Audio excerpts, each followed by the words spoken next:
ബ്യൂട്ടിഫേഴ്സ്. അപ്പോൾ ഇന്നാണെങ്കിൽ എനിക്കൊരു ഫ്രൂട്ട് കിട്ടിയിട്ടാ. സംഗതി ഈ സാധനമാണെങ്കിൽ ഇതിന് നല്ല മധുരം ഒന്നുമില്ല. അപ്പോൾ ഞാൻ വിചാരിച്ചു ബാക്കി വന്നത് നമുക്കൊരു ഫ്രൂട്ട് ഫേഷ്യൽ ഉണ്ടാക്കിയാണെന്ന് വിചാരിച്ചു. അപ്പോൾ അലോവേര ജെല്ലും ആ ഫ്രൂട്ടും കൂടെ മിക്സ് ചെയ്ത് ഞാൻ അരച്ചെടുക്കുകയാണ് ചെയ്തിരുന്നത് കേട്ടോ. അതിൻ്റെ ജെല്ലെടുക്കുന്ന കാര്യമൊക്കെ നിങ്ങൾക്ക് അറിയാമല്ലോ. അതിനുശേഷം ഇതുപോലൊരു ഐസ് ക്യൂബ് നമുക്ക് ഉണ്ടാക്കിയെടുക്കാം. നമ്മളിത് ഫ്രിഡ്ജിൽ വെക്കാൻ പോവാണ്. ഫ്രിഡ്ജിൽ വെച്ച് നല്ല ഐസ് കട്ടി എടുക്കാൻ സമയം എടുക്കുമല്ലോ.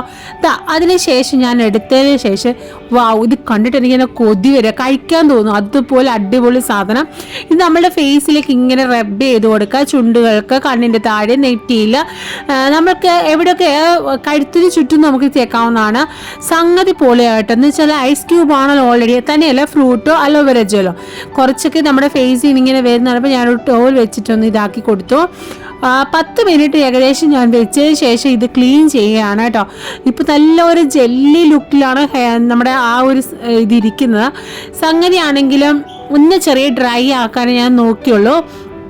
എക്സൈറ്റ്മെൻറ്റ് കൊണ്ട് ഞാനത് പെട്ടെന്ന് തുടച്ചെടുത്ത കേട്ടോ. സംഗതി പൊളി, അടിപൊളി കേട്ടോ. നല്ല സോഫ്റ്റായി ഓട്ടോമാറ്റിക്കലി ഐസ് ക്യൂബ് ആക്കി കഴിഞ്ഞാൽ സാധനം അടിപൊളിയാണ്. അതിൻ്റെ കൂടെ ആണെങ്കിൽ നമ്മൾ ആ ഫ്രൂട്ടും അതിൻ്റെ കൂടെ അലോവേര ജെല്ലും കൂടെ മിക്സ് ചെയ്തപ്പോഴത്തേന് കിഡു സാധനം കേട്ടോ. ഒരുപാട് എനിക്ക് ഇഷ്ടപ്പെട്ടു. എഫക്റ്റീവാണ്. നല്ല അടിപൊളി സ്കിൻ സ്ക്രാച്ചർ കിട്ടിയിട്ടുണ്ട്. നിങ്ങൾക്ക് എൻ്റെ വീഡിയോ ഇഷ്ടപ്പെട്ടാൽ ലൈക്ക് ചെയ്യുക, ഷെയർ ചെയ്യുക, സബ്സ്ക്രൈബ് ചെയ്യുക. ഇതൊന്ന് ഒരു വട്ടങ്ങൾ നിങ്ങൾ ട്രൈ ചെയ്ത് നോക്കുക. ഈ സാധനം നല്ല വിലയാണെങ്കിൽ നിങ്ങളൊന്ന് ട്രൈ ചെയ്ത് നോക്കുക കേട്ടോ. ഡെഫിനറ്റ്ലി നിങ്ങൾക്ക് നല്ലൊരു റിസൾട്ട് കിട്ടും. Thank you.